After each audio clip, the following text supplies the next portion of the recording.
Hi guys, welcome back to my channel. ನಾನಿವತ್ತು ನಿಮಗೆ non veg ರೆಸಿಪಿನ ಶೇರ್ ಮಾಡ್ಕೊತಾ ಇದ್ದೀನಿ. ಅದೇನು ಅಂದರೆ ಮಟನ್ ಸಾಂಬಾರ್. ಇದಕ್ಕೆ ನಾನು 1 kg ಮಟನ್ ತಗೊಂಡಿದ್ದೀನಿ. ಅದನ್ನು ವಾಶ್ ಮಾಡಿ ಇಟ್ಟಿದ್ದೀನಿ.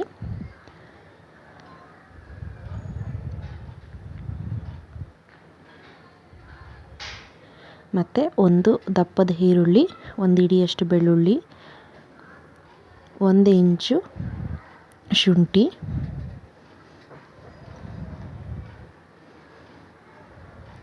ಮತ್ತು ಒಂದು 30 ಒಣಮೆಣಸಿನ್ಕಾಯಿ, ಸ್ವಲ್ಪ ಅರಿಶಿನ, ಅದು ಚಕ್ಕೆ ಲವಂಗ ಪೌಡರ್ ಒಂದು ಅರ್ಧ ಸ್ಪೂನ್, 2 ಸ್ಪೂನ್ ಧನಿಯಾ ಪುಡಿ, ಒಂದು ಕಪ್ಪಷ್ಟು ತೆಂಗಿನ ತುರಿ, ಒಂದೇ ಒಂದು ಟೊಮ್ಯಾಟೊ, 1 ಹಿಡಿಯಷ್ಟು ಕೊತ್ತಂಬರಿ ಸೊಪ್ಪು. ಸೊ ಬನ್ನಿ ಇವಾಗ ಮಾಡೋ ವಿಧಾನ ತೋರಿಸ್ತೀನಿ. ನಾನು ಈರುಳ್ಳಿ, ಒಣಮೆಣಸಿನ್ಕಾಯಿ, ಶುಂಠಿ, ಬೆಳ್ಳುಳ್ಳಿ ಎಲ್ಲನೂ ಹುರ್ಕೋತಾ ಇದ್ದೀನಿ. 1 ಸ್ಪೂನ್ ಎಣ್ಣೆ ಹಾಕ್ಕೊಂಡು. ನೀವು ಹಾಗೆ ಹಸಿ ಮಸಾಲೆ ಕೂಡ ಮಾಡ್ಬೋದು. ಮತ್ತು ಈ ಕಡೆ ಒಂದು ಪಾತ್ರೆಯಲ್ಲಿ ಮಟನ್ನ ನೀರು ಸಿಯೋದಕ್ಕೆ ಅಂತ ಇಟ್ಕೊಂಡಿದ್ದೀನಿ.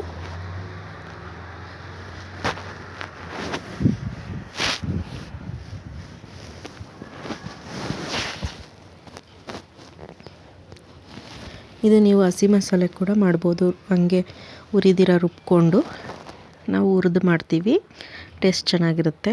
ನೀವು ಒಣಮೆಣಸಿನ್ಕಾಯಿ ಬದಲು ಅಚ್ಕಾರದ ಪುಡಿ ಕೂಡ ಹಾಕ್ಕೋಬೋದು. ಒಣಮೆಣಸಿನ್ಕಾಯಿ ಹುರಿದು ಪುಡಿ ಮಾಡಿ ಹಾಕ್ಕೊಳ್ಳೋದ್ರಿಂದ ಟೇಸ್ಟ್ ಚೆನ್ನಾಗಿರುತ್ತೆ, ಫ್ರೆಶ್ ಪೌಡ್ರ್ ಆಗುತ್ತೆ.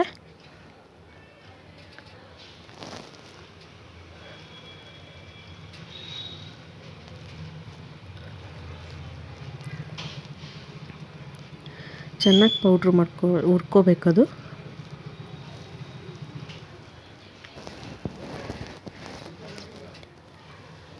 ಕೆಂಪಗಾಗಬೇಕು.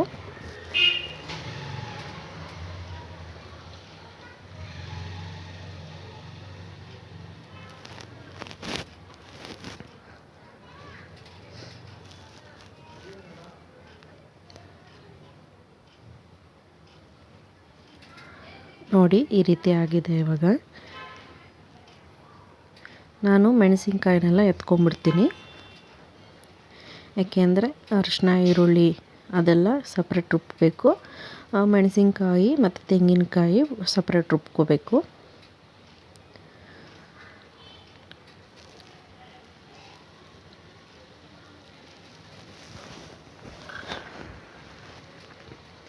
ನೀವು ಕುಕ್ಕರ್ ಕೂಡ ಹಾಕಿ ಮಾಡ್ಬೋದು. ಬಟ್ ನಮಗಿದು ಮಟನ್ ಚೆನ್ನಾಗಿದೆ. ನಾವು ಇಲ್ಲಿ ಗಾಳಿಂಜನೇಯ ಟೆಂಪಲ್ ಅಪೋಸಿಟ್ಟು ಪಾಪಣ್ಣನ ಅಂಗಡಿ ಅಂತ ಇದೆ, ಫೇಮಸ್ ಅದು. ಸೊ ಅಲ್ಲಿ ತರೋದು.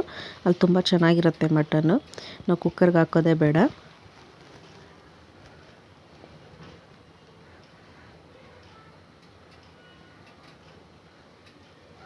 ಅಲ್ಲಿ ಮಟನ್ ಚಾಪ್ಸ್ ಮಾಡುವಾಗೆಲ್ಲ ಅದಕ್ಕೆ ಬೇರೆ ಥರ ಪೀಸ್ ಕಟ್ ಮಾಡಿಕೊಡ್ತಾರೆ. ನಾನು ನಮ್ಮನೆ ಮಾಡಿದಾಗ ತೋರಿಸ್ತೀನಿ ನಿಮಗೆ, ಚೆನ್ನಾಗಿರುತ್ತೆ.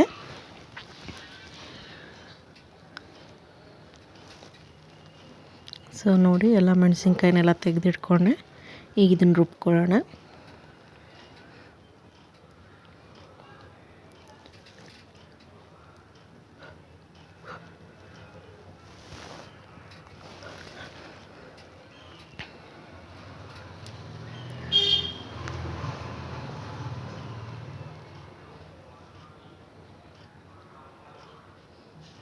ನಾವು ಇದಕ್ಕೇ ಕೊತ್ತಂಬರಿ ಸೊಪ್ಪನ್ನ ಸ್ವಲ್ಪ ಹಾಗೆ ಹಾಕ್ಕೊಂಡು ಫ್ರೈ ಥರ ಮಾಡ್ಕೊಳ್ಳೋಣ. ಏಕೆಂದರೆ ಬಾಣಲಿ ಬಿಸಿ ಇರುತ್ತೆ, ಅದೇ ಸಾಕು. ಅದರಲ್ಲಿ ಎಣ್ಣೆ ಎಲ್ಲ ಇರುತ್ತಲ್ಲ, ಅದೆಲ್ಲ ಕೊತ್ತಂಬರಿ ಸೊಪ್ಪಿಗೆ ಅಂಟ್ಕೊಳ್ಳುತ್ತೆ.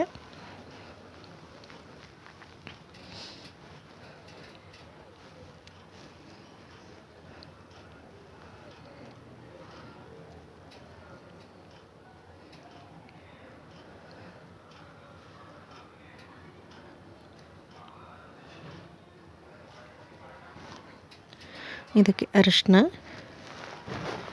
ಚಕ್ಕೆ ಲವಂಗ ಪೌಡರ್,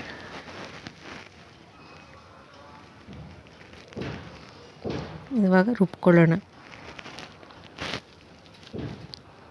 ನೋಡಿ ಇದು ಸ್ವಲ್ಪ ಪೇಸ್ಟ್ ಆದಮೇಲೆ ಇದಕ್ಕೆ ಧನಿಯಾ ಪುಡಿ ಮತ್ತು ಟೊಮೆಟೊನ ಆ್ಯಡ್ ಮಾಡ್ಕೊಳ್ಳೋಣ.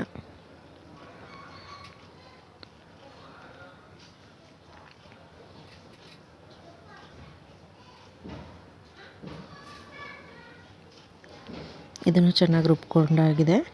ನಮಗೆ ಮಟನ್ನು ಕೂಡ ನೀರೆಲ್ಲ ಡ್ರೈ ಆಗಿದೆ. ಸೊ ಇವಾಗ ಒಗ್ಗರಣೆ ಹಾಕ್ತಾಯಿದ್ದೀನಿ. ನೋಡಿ, ಇನ್ನೂ ಸ್ವಲ್ಪ ನೀರಿದೆ. ಅದು ಫುಲ್ಲು ಡ್ರೈ ಆದಮೇಲೆ ಮಸಾಲೆ ಹಾಕೋಣ. ಇದನ್ನು ಫಸ್ಟ್ ರುಬ್ಬಿದ ಮಸಾಲೆ ಎತ್ತಿಟ್ಕೊಂಡಿದ್ದೀನಿ. ಇದಕ್ಕಿವಾಗ ಮೆಣಸಿನ್ಕಾಯಿ ಮತ್ತು ತೆಂಗಿನ ತುರಿನ ರುಬ್ಕೊಳ್ಳೋಣ. ಫುಲ್ಲು ನೈಸಾಗಿ ರುಬ್ಬಬೇಕು. ಸೊ ಇವಾಗ ನೋಡಿ, ನೀರು ಸ್ವಲ್ಪನೂ ಇಲ್ಲ. ಈಗ ನಾವು ಮೊದಲು ರುಬ್ಬಿದ ಮಸಾಲೆನ ಆ್ಯಡ್ ಮಾಡ್ಕೊಳ್ಳೋಣ.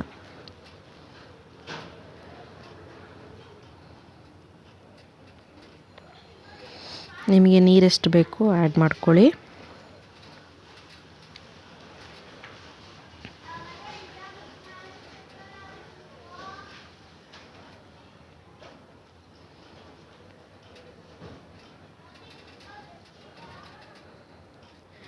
ಈ ಮಸಾಲೆಯಲ್ಲಿ ನಾವು ಖಾರ ಇರೋದಿಲ್ವಲ್ಲ, ಸೊ ಮಕ್ಕಳಿಗೆ, ಪುಟ್ಟ ಮಕ್ಕಳಿರ್ತಾರಲ್ಲ, ಈಗ ನಾನ್ ವೆಜ್ ತಿನ್ನೋಕ್ಕೆ ಸ್ಟಾರ್ಟ್ ಮಾಡಿಸಿರ್ತೀವಲ್ಲ, ಆ ಮಕ್ಕಳಿಗೆ ಈ ಥರ ಸಾಂಬಾರು ತಗೊಂಡು ಕೊಡ್ಬೋದು. ಖಾರ ಇರಲ್ಲ ಅವರಿಗೆ, ಟೇಸ್ಟ್ ಚೆನ್ನಾಗಿರುತ್ತೆ.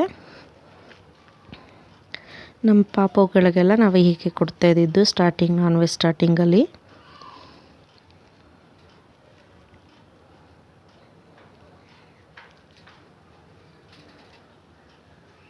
ನಾವು ಸಾಲ್ಟು ಮಟನ್ ಬೇಯಕ್ಕೆ ಹಾಕುವಾಗಲೇ ಹಾಕಿರ್ತೀವಿ. ನೋಡಿಕೊಂಡು ಇನ್ನೊಂದು ಸ್ವಲ್ಪ ಆ್ಯಡ್ ಮಾಡ್ಕೋಬೋದು.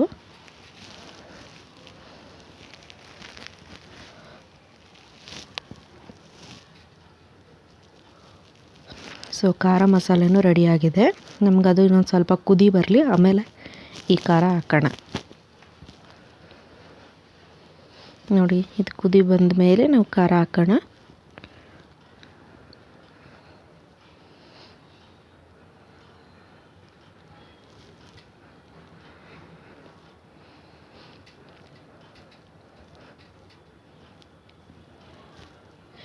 ನನಗೆ ಎಲ್ಲೂ ಮಟನ್ ನಾನು ತಿನ್ನೋದಿಲ್ಲ. ನನಗೆ ಇಲ್ಲಿಂದ ತಂದ್ರೇ ನಾನಿಲ್ಲೇ ತಿನ್ನೋದು. ನನ್ನ ಮೈಸೂರಲ್ಲೂ ಕೂಡ ನಾನು ತಿನ್ನೋದಿಲ್ಲ ಮಟನ್ ಸಾಂಬಾರು. ಸೊ ಇವಾಗ ಆಗಿದೆ. ಇವಾಗ ನಾವು ಇದಕ್ಕೆ ಖಾರ ಹಾಕ್ಕೊಳ್ಳೋಣ.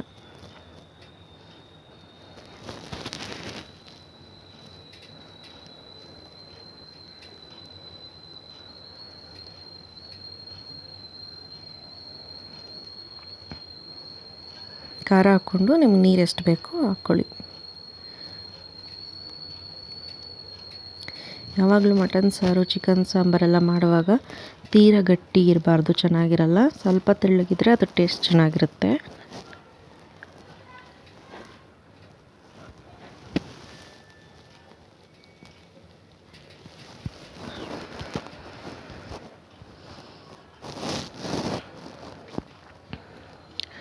ನಮಗಾಗಲೇ ಅರಿಶಿನ ಈರುಳ್ಳಿ ಮಸಾಲೆಯಲ್ಲೇ ಸ್ವಲ್ಪ ಮಟನ್ ಬೆಂದಿದೆ.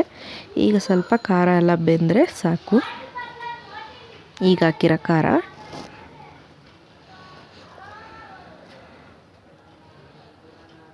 ನಾ ಆಗಲೇ ಹೇಳ್ದಾಗೆ ನಿಮ್ಗೆ ಇಷ್ಟ ಇದ್ದರೆ ನೀವು ಕುಕ್ಕರ್ಗೆ ಹಾಕ್ಕೋಬೋದು.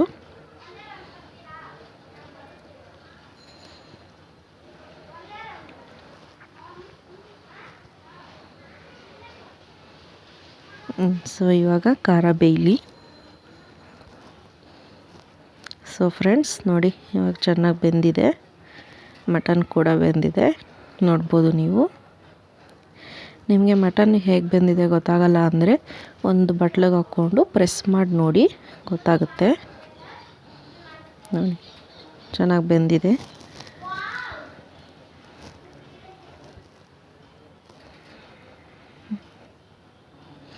ಟೇಸ್ಟ್ ಕೂಡ ತುಂಬ ಚೆನ್ನಾಗಿ ಬಂದಿತ್ತು. ಮುದ್ದೆ, ರೈಸ್, ಚಪಾತಿಗೆಲ್ಲ ತುಂಬ ಚೆನ್ನಾಗಿರುತ್ತೆ. ಸೊ ಫ್ರೆಂಡ್ಸ್, ಇಷ್ಟೇ. ನಿಮ್ಗೆ ಇಷ್ಟ ಆಯಿತು ಅಂದರೆ ಪ್ಲೀಸ್ ಕಮೆಂಟ್ ಮಾಡಿ ತಿಳಿಸಿ. ನೀವು ಹೇಗೆ ಮಾಡ್ತೀರಾ, ನೀವು ಇದೇ ರೀತಿ ಮಾಡೋದಾ ಅಂತ ಹೇಳಿ ನನಗೆ ಕಮೆಂಟ್ ಮಾಡಿ ತಿಳಿಸಿ. ಫೈನಲ್ ಲುಕ್ ಇಷ್ಟೇ ಫ್ರೆಂಡ್ಸ್. ಇವತ್ತಿನ ವಿಡಿಯೋ ಇಷ್ಟ ಆಯಿತು ಅಂದರೆ ಲೈಕ್ ಮಾಡಿ, ಕಮೆಂಟ್ ಮಾಡಿ, ಶೇರ್ ಮಾಡಿ. ಬಾಯ್.